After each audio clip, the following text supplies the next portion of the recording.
Welcome to the Business Credit and Financing Show. Each week, we talk about the growth strategies that matter most to entrepreneurs. Listen in as we discuss the secrets to getting credit and money to start and grow your business. And enjoy as we talk with seasoned business owners, coaches, and industry leaders on a variety of topics from advertising and marketing to the nuts and bolts of running a highly successful business. And now, to introduce the host of our show, financial expert and award-winning author, Ty Crandall. Hello, everybody, and welcome to the show today. I'm really glad you could join us. So today with us, we have a very, very special guest, and we're going to be diving in because he's got such diverse knowledge on so many different topics. We're actually going to be diving in and talking about a lot of different things that I think are going to help you along kind of the business growth hack type of strategy. So there's a lot of things we're going to be diving into. We'll jump in. We're going to answer a lot of questions that I want answered that I know that you guys are probably thinking about as well. And we just talked about some cool stuff before we jumped on the call that I think you're going to want to know about too, because the guest today talks a lot about Facebook and some other things. So with us today is a really cool business thought leader, and he's been one of Influencive and now Forbes top 30 entrepreneurs under 30. His name is Jeremey Adams. Now, he's not timid to climb the ladder of ultimate success with all he's done. Jeremey got into the food industry waiting tables and had 30 grand saved by the age of 20. Armed with an impressive background in finance, sales, and hospitality at age 22, he went out to become the founder of Prestige Food Trucks, along with launching many other successful businesses along the way. Now, within a week of quitting and moving to Orlando, he got an internship at an investment firm. Then he started Prestige Food Trucks and did over $1 million in sales his first year, and on track to do $10 million in sales this year. Prestige also won Best New Business by Brighthouse Networks in Central Florida. Now, Jeremey's done business with Kevin Harrington, a past investor from the Shark Tank, and Jeremey's also founded and oversees his current business, which is a digital marketing firm called Unicorn Innovation. So, Jeremey, thanks for coming on with us today. Yeah, I appreciate the amazing intro. Thanks for having me. Yeah, man. Well, it's not hard to do an amazing intro when you have an amazing guest. I appreciate that. Yeah, it's cool. I was just talking before we jumped on that I've seen some of your guys' stuff in my Facebook news feed, and it's really interesting. And I want to talk to you a little bit more as we dive in, because I can tell you we kill it with Facebook, but there's a lot of people listening that could use someone like you's expertise to be able to have the same kind of results. Yeah, for sure. I mean, I started at a young age. I actually grew my food truck manufacturing company, which is like filled with dinosaurs, right? It's a bunch of like guys in garages building trucks. I grew it so fast because of online marketing tactics. So we became, as far as I know, we're the leading in the world. So I just named ourselves the world's leading food truck manufacturer. There's not a whole bunch of amazing competition, but we have a few high level competitors. And so I grew with online. So I've been online marketing for my own businesses for 6-7 years plus now. And then about 4 months ago, Max Finn and I launched our first course together. Max is the face of it, Facebook Ad IQ Academy. We have over 700 paid students already, so it's doing extremely well. We're really, really happy with it. We're providing as much value to the group as possible and trying to help everybody in the group take their business to the next level. Man, that's fantastic. Now, when did it start off for you? I mean, when did you first, get into entrepreneurship? What was your first business venture? Yeah, so as like a teenager, I suppose, maybe even preteen in middle school, I would always like do side hustles, right? I used to burn CDs for people for like $5 or $10, I think, with music downloaded, not as legal as it could have been back then, from like LimeWire and Kazaa and stuff, if anybody remembers that. Right. But I would sell like maybe 5 or 10 CDs a month, and like 5-10 a pop when I was like 11, 12 years old. I thought I was doing pretty well. So it started at a young age, but I had got a lot of great experiences. I was fortunate to connect with some good people that really helped me and tried to teach me everything they knew. And at 20, I started working with a guy. We started some businesses together. So I was just like his assistant at the time, but we started a few businesses together. He also did private lending. So I learned a lot of high level knowledge about multiple types of businesses. And then at 22, he ended up investing, and we started Prestige Food Trucks, which it started off rocky and was a huge headache to start, like most new businesses. And I didn't know, I still don't know too much, but back then I didn't know anything. So you name a problem, we had it, but we just toughed our way through it. And today we're doing really well. So really fortunate. What's one of the biggest mistakes that you made along the way? And it sounds like you're good at learning from mistakes. So how did you then learn from that? Yeah, so I made a ton of mistakes, probably write a huge list, but really just trying to do everything myself and not being okay with delegating. And like my ego would get in the way. Like I would be like, well, I want to do this so I can get the credit, or I'm too afraid. I have too much pride to ask for help or admit I'm struggling or whatever. Like there's so many people that I meet, especially young people. And I mean, it's all ages, but especially young people, like I want to do it myself. I don't trust anyone to do this. I'm like, that's insane. Like why you find someone you can trust so you can grow your business. I try to do everything myself.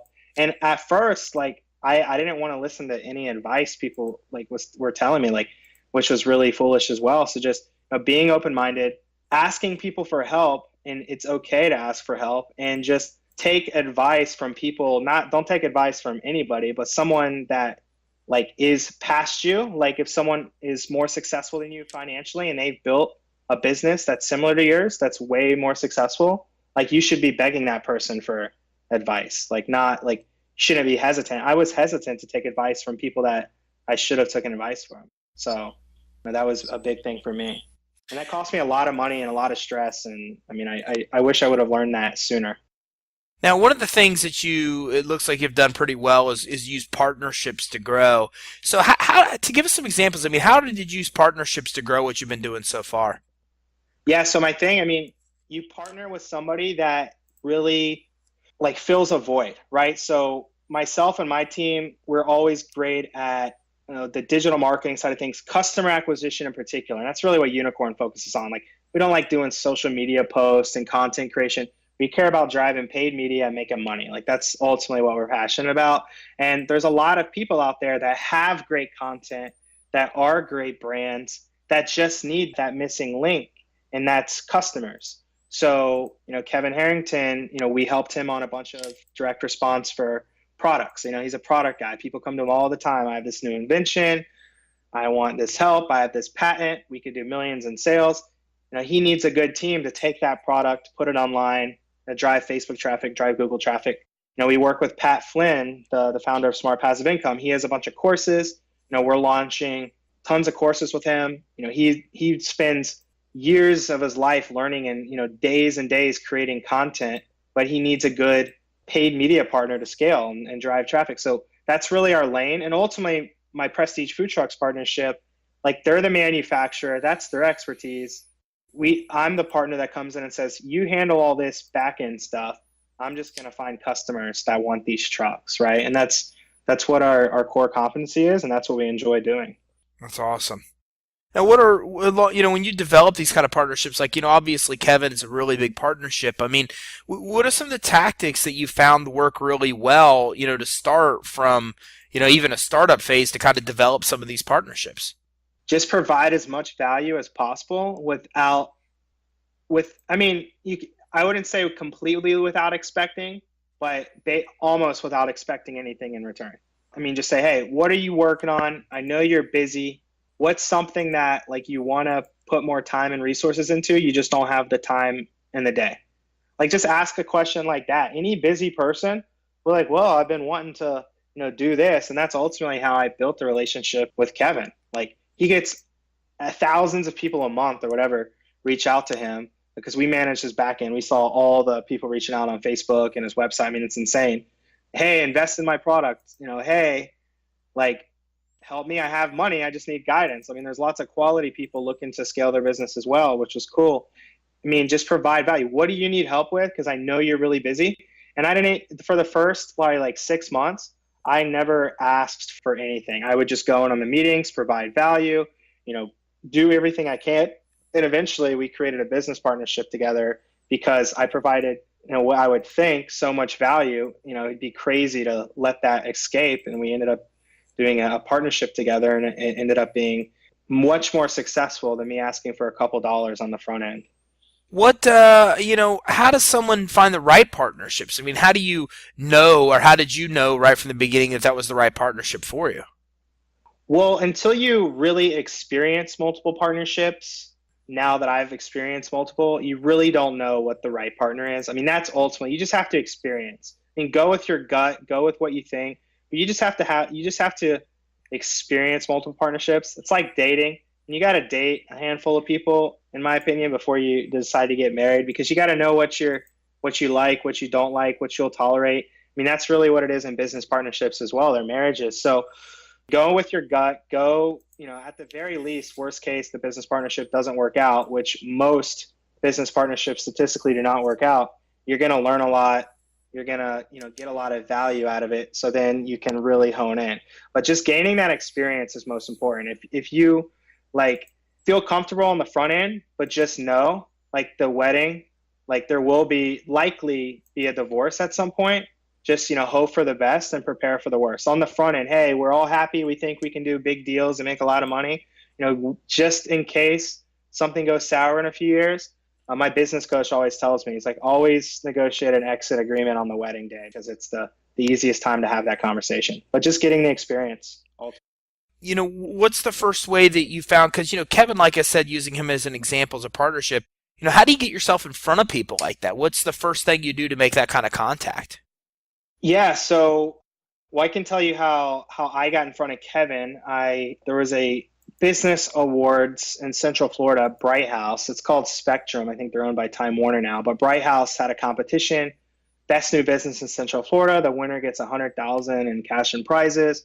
There were thousands of applicants, and I got selected to the final five. And the final five had to present in front of like a huge, large audience. And Kevin was like the judge, and we had to like present in front of Kevin, kind of like a Shark Tank style thing. And out of the final five, I ended up winning. So we created a relationship there, and that added a lot of credibility for me.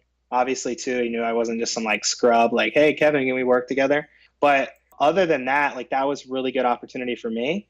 But since then, I've created the best partnerships going to high level events and masterminds. So, like even I just had this conversation with somebody last night. Most of the time, the best masterminds are expensive. I'm part of multiple masterminds right now, and they're not low cost. I mean, they'll be 20 grand, 30 grand a year, but the quality of people you meet at those masterminds is the absolute best. And they're going to treat everybody treats each other like equals, because they know, hey, I may be at a different place in my business, but this person just spent, 20 grand or whatever to be here, and that was their last 20 grand. There's some people like that in some of these groups. And that's okay, because they're like, that's ballsy, like that. And that's how you're going to find a way to be in high level groups. And that's how you're going to really just connect with the best people. What, you mentioned about your team, how do you find great team members? Yeah, that's a great question that I think everybody, has their own kind of methodology for. Ultimately, when hiring, I typically try not to hire somebody unemployed for whatever reason. I just like poaching people, because I feel like unless there's some sort of relocation, I've hired that in the past. That's still a little fishy to me. I haven't had the best experiences. But if they are already employed, I try to find people already working places, if that makes sense, because they're like, okay, unemployed is risky. That's just my personal preference. I'm sure there's millions of great unemployed people. Just for me, I've had better experiences with people that work for high level or at high level positions are doing well, and they're just looking for a better opportunity. And then just, someone that's real. I mean, someone that, like, red flags for me are people that brag too much, that like, hey, what are your weaknesses? What are some of the mistakes you've made? What are you like? No, I mean, honestly, I don't really have weaknesses. I don't have any scars. All of my business partners, we have a lot of like scars. We've had lots of huge headaches in the past, and that's how you build, trust. And like that transparency is extremely important.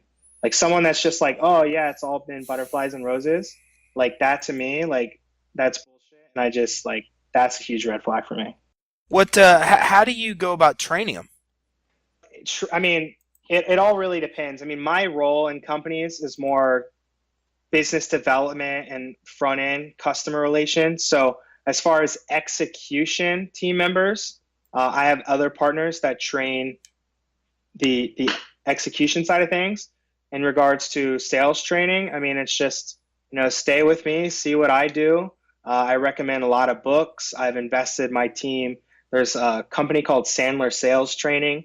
It's a very expensive sales training group. I've personally been in that group. I've had team members go in that group. So on the front end sales side, I just look to invest as much time and resources as I can to make sure, because anything that we sell, like Prestige food trucks, we're the most expensive in the industry. We got to make sure we have people that are comfortable and high level at selling expensive products. So we have to invest in them. What if it sounds like you're pretty good at getting on board and getting them trained. What do you guys do to make sure that they stay loyal to you guys, that they don't leave and try to go out and become your competition? Yeah, I mean, one thing, and we've had lots of that. I personally have had, I've had like 100 people, not 100, but it seems like it, that worked under me at Prestige when I started. Multiple people ended up leaving and starting their own, food truck building company. Some of them are still in business. Some of them, maybe doing okay. I don't really know. Back then, I didn't put that much thought into it because I was just figuring out how to keep the business afloat. Now that I'm a little bit more stable, mentally, and I have more experience, just giving people, almost making them feel like they're, and giving them a lot of responsibility and just letting them do their thing and not micromanaging them and treating them like an equal. Hey, we brought you in because you're the best at this. We're not going to tell you what to do. We want you to own this position, and we're going to have fun while we do it, right? That for me has had the biggest positive effect. Now, you talked a little bit about things you do and your team does, and it seems like you're kind of an expert delegator almost to kind of recognize what your strengths are, what your weaknesses are, and even get people to kind of come in and figure out, how to handle and do things that you're weak in while you focus on your strengths. So my first question about that is really, how do you discover what your natural strengths and weaknesses are in business? Asking people that are close to you is number one. Everybody that I'm close with, because if you ask yourself, you probably know on a certain level what you're good at and what you're not good at. But asking somebody that you trust that's close to you, hey, we need to have a tough conversation. I need you to tell me every area I need to improve. Also have them tell you every area you're strong at. So it's not a complete shit show negative conversation, but people that you trust, have them tell you. That's really where you're going to learn, is people that are close to you, that you can trust, that'll have that tough conversation with you and then say, it's okay that I have these weaknesses. I will, address them and try to fix them if needed. We'll delegate them if needed, but I need to know what they are. And that's for me. I've asked all my mentors, I've asked all my close friends where I can improve, and I still have a long way to go, but it's been extremely helpful for me to date. Now, what about delegating the stuff? You obviously are able to recognize stuff that you're not good at using that strategy. So what do you do to go about, delegating the stuff to team members, or how do you know what to delegate out that you're not necessarily good at? Yeah, for team members and partners that I've worked with, they think I'm a broken record, but for me, it's rocks, pebbles, and sand. I only focus on the rocks in business, and pebbles and sand are extremely important and they need to be done, but I don't do them. The rocks are just big. If your business just did one rock a day, and for me, a rock is a big partnership, a big cost-saving activity, some new idea internally that's going to add a bunch of efficiency, whatever, a great sale, a great new team member, just something that's really important. That's where I like to spend my focus on. Anything else, and any entrepreneur really trying to scale their business should not be handling pebbles and sand. Paperwork and errands, and even a lot of 99% of tasks can be delegated. Focus on stuff that's going to really just take your business to the next level, and delegate everything underneath. And don't expect that who you delegate it to is going to be at your level, because it almost never will. You just got to, even if it's at 70, 80%, that's still good enough. Most of these tasks are so mediocre, it doesn't matter, So really just find those people you can delegate to that you can trust. Try to get them to 100%, but just don't expect them to be at 100% of your level, because it's not realistic, and just focus on the big things in your business. What about the opposite side? What do you do with the things that you find to be that you're really good at? How do you go all in and get those tasks done that are kind of related more to your strengths? I mean, I just execute them. So sometimes it's like I'll put in my calendar, this is important. It needs to be done today. And my schedule is extremely all over the place. Like there will be weeks I work 80 hours, there'll be weeks I work 20, 30 hours. I mean, it just depends on what the business needs, but typically if it's important enough, like I'll be up till midnight knocking it out. I procrastinate on a lot because I still do, and I have challenges and areas I need to improve. Like I'm far from perfect. I'll still see myself dabbling in rocks, and those are in pebbles, and those are the areas that I'll procrastinate. But on rocks, like I just make sure they're done. Like I won't go to bed, I won't go out with friends. I mean, whatever it is until I get this rock done. So, and it sounds like you're pretty good on that, improving. So what are things that, what are some things that you're doing to be able to constantly be improving in, I guess in life and in business as well? Yeah, well, in business, I mean, the good thing about only focusing on rocks, so another huge positive, and this is actually, you just kind of cleared this up for me because this is another huge positive is only, you're really working on your business, not in your business. And when you work on your business, you're able to see the holes a lot easier than when you're working in the day-to-day grind. Like that's why it's so crazy. Like masterminds, like I mentioned earlier, are also so effective because you'll have one conversation with a guy that's never even like heard of your business before, and it'll be like, why are you doing this? You should be that. And you're like, oh fuck, I never even. But like when people, you just get that outside perspective, staying at that rock level keeps you as kind of on that borderline between outside and, you can kind of work on. So for me, every week, I mean, I imagine even Apple, who has the most cash out of any company in the world, right? Like all their board meetings and their quarterly meetings, and every quarter they're like, this is what we can do better. This is how we can reduce costs. This is what we can increase revenues. I mean, every team meeting that I have, I'm looking for ways to improve what we're currently doing, and that's the kind of team members I like to hire as well. Yeah, and it sounds like, but by looking at some of your information, you seem to read a lot of books, right? Yeah, I read a lot of books. So I have not so much read actually, like the physical copies. Don't really enjoy that, but I do listen to a lot of audiobooks, and that's extremely beneficial for me. I've probably listened in the last 2 years. They say a good average CEO of a Fortune 100 company or something reads 50 a year. Yeah, and you're pretty much where you are too, about that many? Not quite 50. I've probably read 60 or 70 in the last 2 years. So one every couple of weeks. I've been slowing down a lot the last few months because we've just been so busy, but I'm really trying to get on track. Like in my morning calendar, I just added, I'm going to make sure I spend at least 30 minutes a day. And I'm like the average book's like 5 hours on audio, 7 hours or something. So if you spend 30 minutes a day at 1.5x, like you can knock out a book a week. It's not that unreasonable. You just gotta stick to it. Well, what are some of your favorite ones that you've read so far? For me, it's like mindset type books. So like 4 Hour Work Week is great for me. I've read that 3 or 4 times. How to Win Friends and Influence People. I think I've read that more than any other book. Rich Dad, Poor Dad. I mean, these are a lot of basics. I've read way more books, but just these kind of basic mindset books, I feel like have just had the biggest impact on me. There's a book called Pitch Anything that's really, really good. It talks about like framing people and sales and business relationships and stuff like that. Just really high level mindset maneuvering type books have had the biggest impact on me. What about, and you mentioned coaching, I think you did. So do you work with a business coach now? Yeah, I have a business coach. It's an investment, obviously, and it's really low cost for that as high level as a guy he is. He just truly enjoys coaching people. I don't think he doesn't use it as a credible revenue source. He uses it just because he doesn't like people that like just waste his time. And it's when people pay, it's just a whole different type of relationship. And I'm actually going to be with him tomorrow. Very, very successful business guy. He has his own island. He has multiple businesses, and I can sit and just have him teach me stuff and give me guidance for like a whole day. Like I'll just let him tell me what I need to do better the whole day. And it's really, really cool that I can go to somebody and just have someone that can help me with challenges. So you really recommend that to anybody getting started, is to find a good coach? Absolutely. And preferably, even though it's like I would have never recommended this now or back then, but when you pay someone, I know everyone wants to try to keep costs down, and I get that. Like, I don't like spending money I don't have to spend.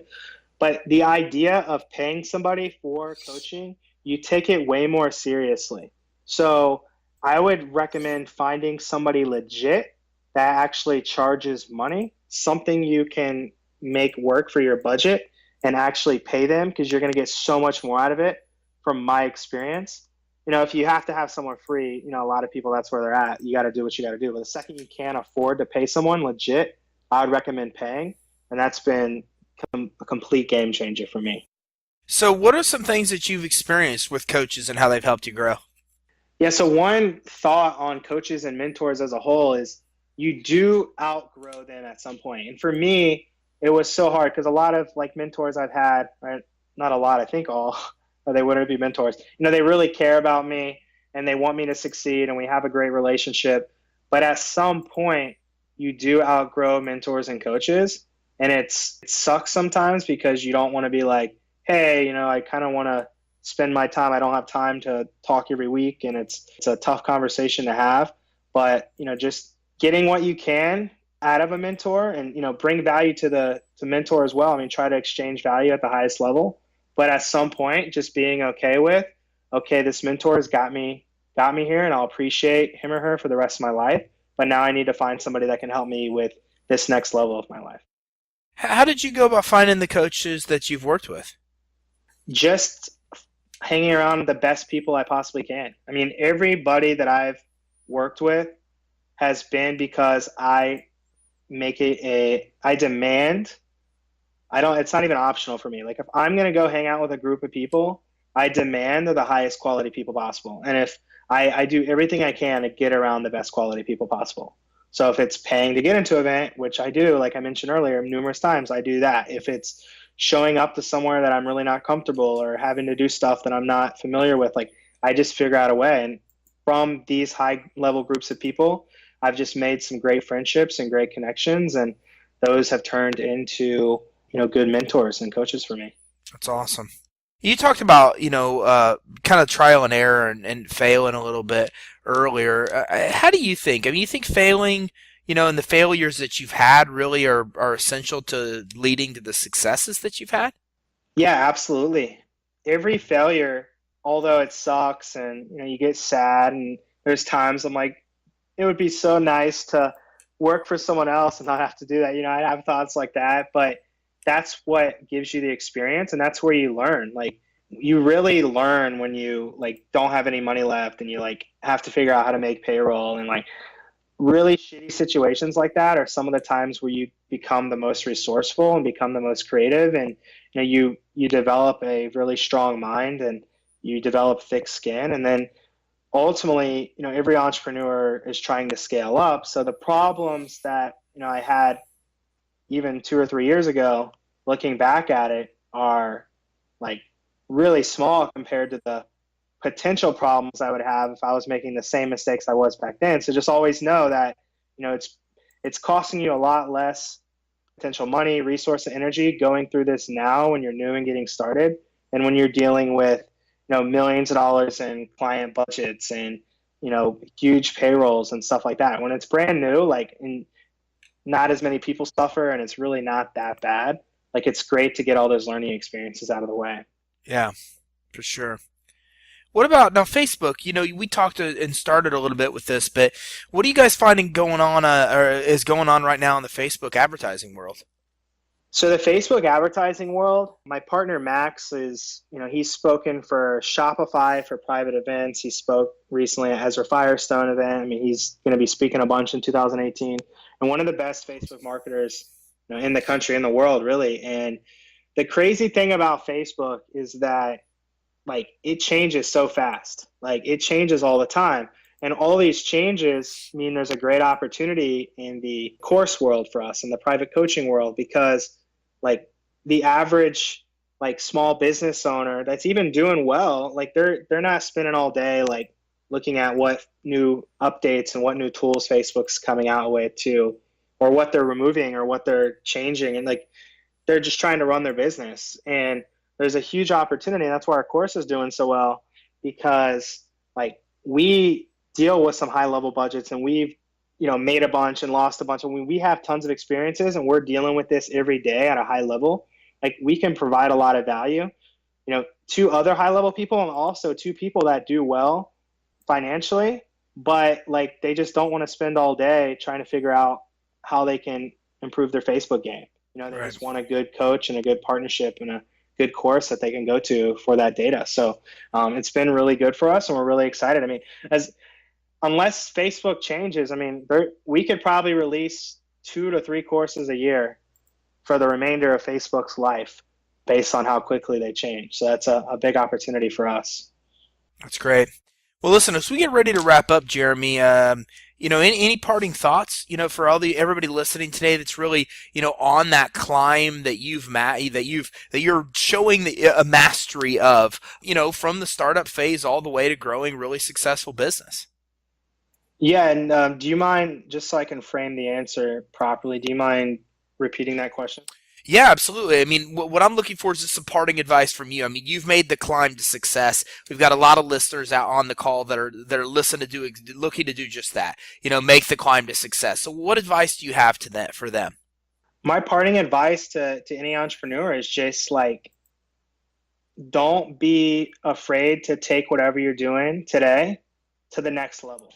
Like, don't think that you can't, because you can. Like, the only reason billionaires become billionaires is because they believe they can become billionaires. So, don't be afraid to take your business to the next level and to take whatever you're doing to the next level. Because I talk to so many people, and by no means, I have a lot of room to grow, and like, I'm 1% of where I want to be knowledge and success wise, but I believe I can continue to get there. And so many people are like, I talk to, like, I couldn't do that. Like, I don't think I could manage that big of a business. And they stay complacent, and they want to do bigger things. They just don't believe they can.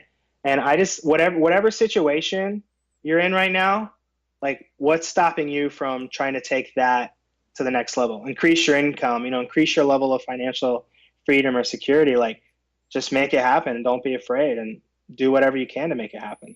It's fantastic. Everybody listening that wants to get in touch with you, Max, learn more about what you guys are doing, what action should they take right now? Yeah, the best way to connect with me, Jeremy Adams on Facebook. You can find me, Jeremey at unicorninnovations.com. I'll have my website. Ironically, I'm Forbes 30 under 30. I just haven't really had desire to draw any personal attention. So I haven't even created like a website for myself or anything, but I will get that launched in 2018. But for now, just unicorninnovations.com, Jeremey at unicorninnovations.com, and just look me up on Facebook or LinkedIn or whatever. Happy to connect and chat. Perfect. And I will make sure that is available for you all on the show resources page. So make sure you check out unicorninnovations.com. There's a lot of cool things these guys are doing that they can help you with when it comes to growth hacks, advertising, marketing, all different kind of strategies. Really got a lot of proven results. I see these guys on Facebook. They're in my news feed, and I'm really impressed with what they're doing. And Facebook is huge. I mean, it's helped us make, I don't know, got to be, 7 or 8 figures in total, revenue and profit. So there's a lot of cool things you could do on Facebook, and these guys can help make it happen. So make sure that you check out unicorninnovations.com. And a really special thanks to you, Jeremy. I appreciate you coming on with me today. Yeah, thanks so much for having me. Hope I was able to provide some solid value to your tribe, and chat soon. Absolutely. Thank you so much. And thank you all very much. Make sure you check out unicorninnovations.com. Thanks, everybody. Have a great day. You've been listening to the Business Credit and Financing Show with your host, Ty Crandall. Watch for our next episode to get even more insight on financing and growing your business. And don't forget to check us out online at creditsuite.com for even more business growth strategies.